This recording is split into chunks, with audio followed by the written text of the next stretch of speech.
Hey YouTubers, it's me, Lonnie Clark, Nuts for Art, Beyond Extinction. I'm going to read another installment of Black Like Me by John Howard Griffin. Griffin. I hope that you guys actually go buy a copy of this and read it yourself or get an audio copy. I'm not a professional reader, but I decided to read this book on YouTube because I was in a chat on the Black Unity channel, and some lady said she saw the movie, and when I said, did you read the book, there was silence. And that's because Americans don't really like to read. We can get into that another reason, but I just decided to take it upon myself because every American needs to hear this book and needs to read this book and understand it, because this book explains the gross despicability of white supremacy and its stain upon our country and upon it's imprinted itself in the minds of so many millions of Americans. But you know what's happening now? That movement has died. White supremacy is on its way down. And the reason that we have the MAGA movement and the president felon in the White House is because the white supremacists like Elon Musk put him there. That Sig Heil salute told us everything who they are. And they are still doing it. They're out there making YouTube videos and TikTok videos with the little Sig Heil thing and then getting shocked that they're getting fired at work. Dumbasses. Anyways, let me get to my reading. 2 minutes giving commentary. Sorry about that. We left off at the end of page 30, the beginning of page 30. So I'm going to go back and read the last 2 paragraphs on page 29. As you remember, he was headed off to the Negro YMCA way on the other side of town. And he said, "You better get some water before you go," he said. "You might not find any before you get to Dryads." I upended the bucket and saw the brass-colored circles at the bottom through the clear water. A bluish haze hung over the narrow streets of the French Quarter. A strong odor of roasting coffee overwhelmed all others. The aroma and the scene reminded me of my school days in France. This was like the old quarter of the Tours, where they roasted coffee at the spice shop each afternoon. I emerged on Canal Street to a more modern scene, a crowded scene.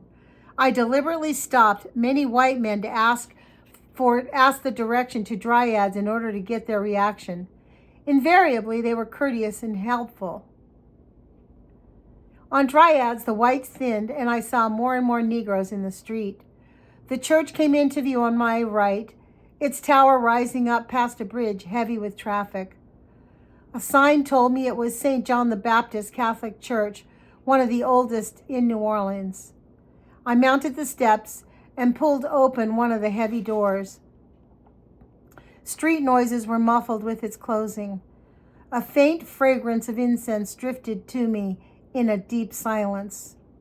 Soft, warm light filtered through the magnificent stained glass windows in the church proper. Far to the front, I saw a dim figure of a Negro woman making the Stations of the Cross. A few men knelt here and there in the vast structure. Votive candles burned feebly in blue and red clusters before the statues of St. Joseph and the Virgin Mary. I rested in a pew, leaning forward, my head against the bench in front, my hands in my lap. At home, my wife and children were probably having their evening baths, safe against the dusk and the cold. I thought of the house, so full of light and talk, and wondered what they would have for supper. Perhaps even now soup simmered on the kitchen stove. Opening my eyes, I looked down at my hands and saw each dark pore, each black wrinkle in my hairless flesh. How white, by contrast, the image came to me of my wife and children. Their faces, their flesh simmered with whiteness, and they seemed so much part of another life, so separated from me now that I was consumed with loneliness. Rosemary beads rattled against one of the pews loudly in the stillness. Perceptibly, the light dimmed through the windows and the candles grew brighter. Dreading the thought of spending another night in a cheap hotel if I did not get a room at the Y, I considered hiding in the church and sleeping there in one of the pews. The idea appealed to me so strongly I had to cast it off by force. I got to my feet and walked out into the dusk. I got to my feet and walked out into a dusk shot of car lights rushing in each direction. The YMCA was filled to capacity, but the young man behind the desk suggested they had a list of nice homes where a man could rent a room. He kindly offered to telephone some of these. While waiting, I had a cup of coffee in the YMCA coffee shop, an attractive modern place run by an elderly man who spoke with great eloquence and courtesy. The young man at the desk came and told me he had arranged for a room in a private home next door to the Y. He assured me it was nice there and that the widow who owned it was trustworthy in every way. I carried my bags next door and met Mrs. Davis, a middle-aged woman of great kindness. She led me upstairs to a back room that was spotlessly cleaned and comfortably furnished. We arranged for a brighter lamp so I could work. She told me she only had one other roomer, a quiet gentleman who worked nights and whom I should probably never see. The kitchen was next to my room, and beyond that, the bathroom. I paid the $3 charge in advance, unpacked, and returned to the Y coffee shop, which turned out to be the meeting place of the city's important men. There I met a bunch of much more educated and affluent class, older men who brought me into the conversation. We sat around a U-shaped counter drinking coffee. The talk was focused exclusively on the problem and the forthcoming elections. The cafe proprietor introduced me to Reverend A.L. Davis and one of his colleagues, Mr. Gale, a civic leader and bookstore owner, and a number of others. My feeling of disorientation diminished for a time. When I asked what I did, I told them I was a writer, touring the South to make a study of conditions. "Well, what do you think?" said the Reverend Mr. Davis. "I've only begun," I said, "but so far, it's much better than I expected to find. I've been shown many courtesies by whites." "Oh, we've made strides," he said, "but we've got to do a lot better. Then, too, New Orleans is more enlightened than any other place in the state or in the South." "Why is that, I wonder?" I asked. "Well, it's far more cosmopolitan, for one thing, and it's got a strong Catholic population. A white man can show you courtesies without fearing some neighbor will call them a nigger lover like they do in other places." "What do you see as our biggest problem, Mr. Griffin?" Mr. Gale asked. "Lack of unity." "That's it," said the elderly man who ran the cafe. "Until we as a race can learn to rise together, we'll never get anywhere. That's our trouble. We work against one another instead of together. Now you take dark Negroes like you, Mr. Griffin, and me," and he went on. We're old Uncle Toms to our people, no matter how much education or morals we've got. No, you've almost got to be a mulatto, have your hair conked and all slicked out and look like a Valentino. Then the Negro will look up to you. You've got class. Isn't that a pitiful hero type? And the white man knows it, said Mr. Davis. Yes, the cafe owner continued. He utilizes this knowledge to flatter some of us. Tell us we're above our people, not like most Negroes. We're so stupid we fall for it and work against our own.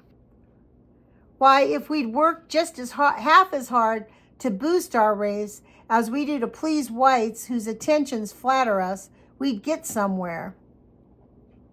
A handsome, mature man entered and was introduced as J.P. Gilroy, an insurance agent. When the others had gone and the cafe was closing, Mr. Gilroy told me that he came often to the Y to play chess. He asked if I would join him in a game, but I had work to do. Your name is somehow familiar, Mr. Griffin, he said. I'm an avid reader. I must have read something by you. What's the name of some of your books?" I named him. His face blanked with astonishment. "Why, I just started reading that. My lawyer friend lent it to me." He gazed at me, and I had no doubt he thought I was either a tremendous liar for claiming authorship of a white man's book, or I was confessing something to him. "I promise you I wrote it," I said. "I can't tell you more, but read the book. And the piece in last September's Reader's Digest, and you'll know who I really am." I returned to my room and wrote in my journal. My landlady lit the fire and brought a pitcher of drinking water from my nightstand. As I looked up to thank her, I saw the image in the large mirror of the wardrobe. Light gleamed from the elderly Negro's head as he looked up to talk to the Negro woman. The sense of shock returned. It was though I were invisible in the room, observing a scene in which I had no part. I dozed and the phone awakened me. I listened to it ring again and again, but then realized it could not be for me. No one in the world knew where I was. Finally, someone answered it. I heard noise and laughter. I got up in the darkness and walked to the window that looked down into the windows of the Y gym. 2 Negro teams were playing baseball, and a crowd of spectators alternately booed and cheered for their favorites.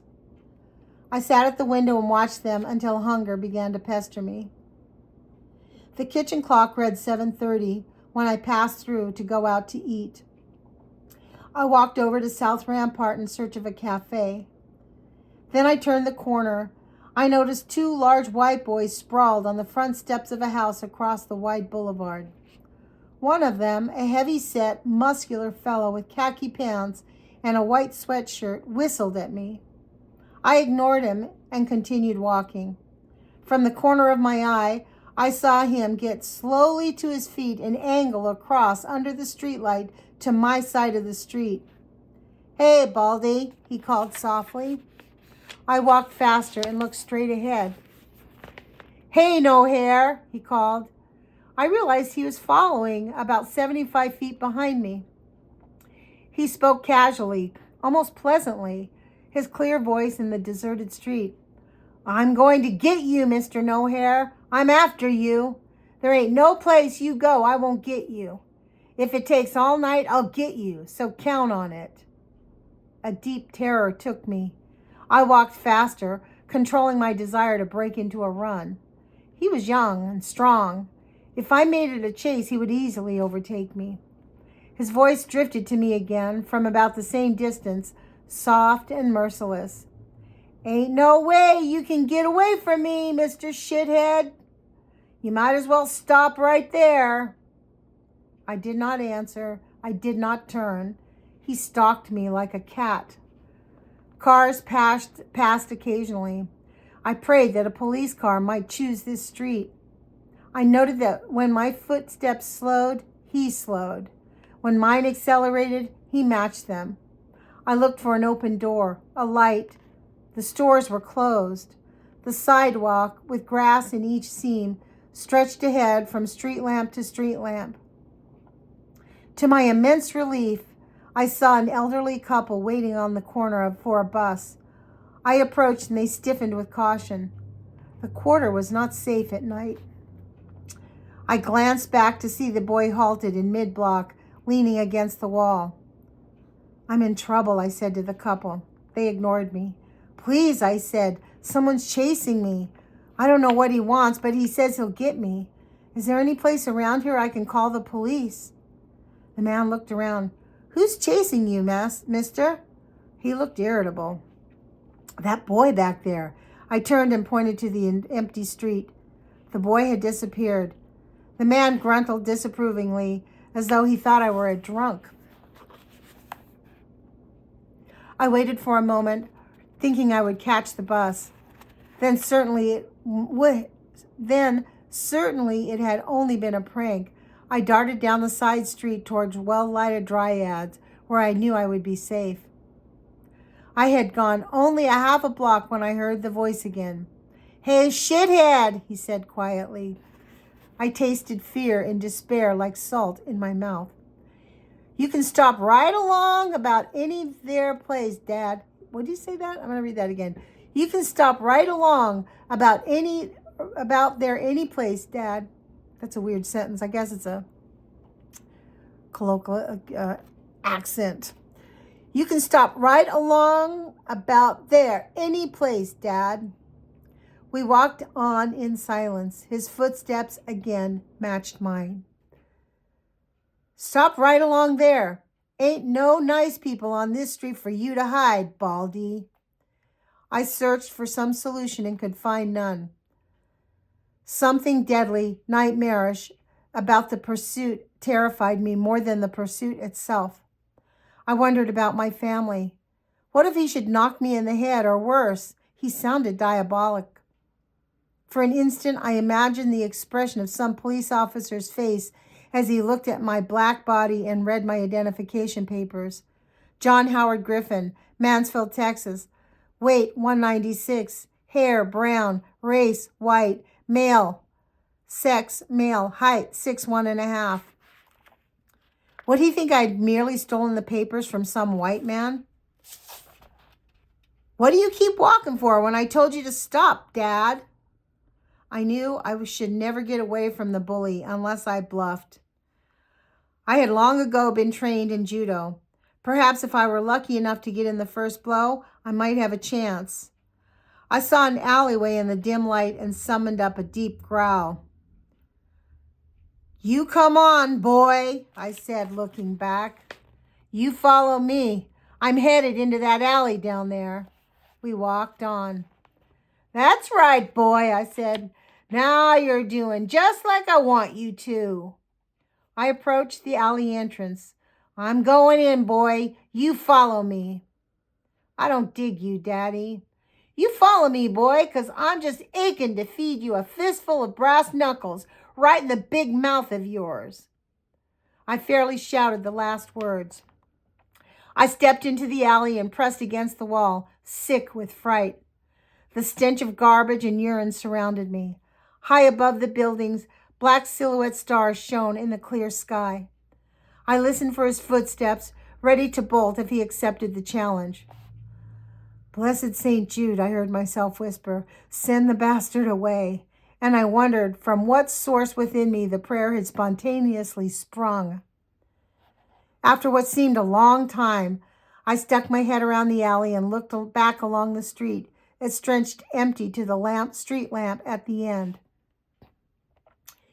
After what seemed like a long time, I stuck my head. Oh, I read that. I hurried to Dryads along it to the well-lighted steps of the Catholic church I had visited in the afternoon. Sitting on the bottom step, I rested my head on my crossed arms and waited for my nerves to settle and calm. A great bell from the tower slowly tolled 8 o'clock. I listened as the metallic clangor rolled away over the rooftops of the quarter. The word nigger picked up the bell's resonances and repeated itself again and again in my brain. Hey, nigger, you can't go in there. Hey, nigger, you can't drink here. We don't serve niggers. And then the boy's words. No, Mr. Hare, Baldy, shithead. Would that have happened if I were white? Then the doctor's words as I left his office yesterday. Now you go into oblivion. Seated on the church steps, I wondered if he could have known how truly he spoke, how total the feeling of oblivion was. A police car cruised past and slowed. The plaster white face of an officer peered towards me. We stared at one another as the car took a right turn and disappeared behind the decrepit rectory of the church. I felt certain the police would circle the block and check on me. The cement was suddenly hard to my seat. I rose and hurried towards a little Negro cafe in the next block. As I stepped through the door, the Negro woman sang out, "All's we got left's beans and rice, honey." "That's fine. Bring me a big plate," I said, sinking into the chair. "How about some beer?" "No. You got any milk?" Don't you like beer, honey? I like it, but I've got diabetes. Oh. Say, I've got a couple of pigtails left. You want me to put them in with the beans? Please. She carried the platter to my table and fetched my milk. Though Negroes apparently live on beans and rice in this area, it is no handicap. They are delicious and nourishing. I tried to eat the pigtails, like the chicken necks. They are mostly bone and little meat. Later in my room, I undressed for bed. The game still went noisily at the Y next door. Though the large house was still, I heard the TV from Mrs. Davis's room somewhere on the other side. The Whites seemed far away, out there in their parts of the city. The distance between them and me was far more than the miles that physically separated us. It was an area of unknowing.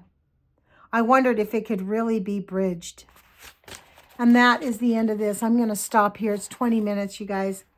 Thanks for listening. I really appreciate you subscribing, making your comments. Please do make your comments.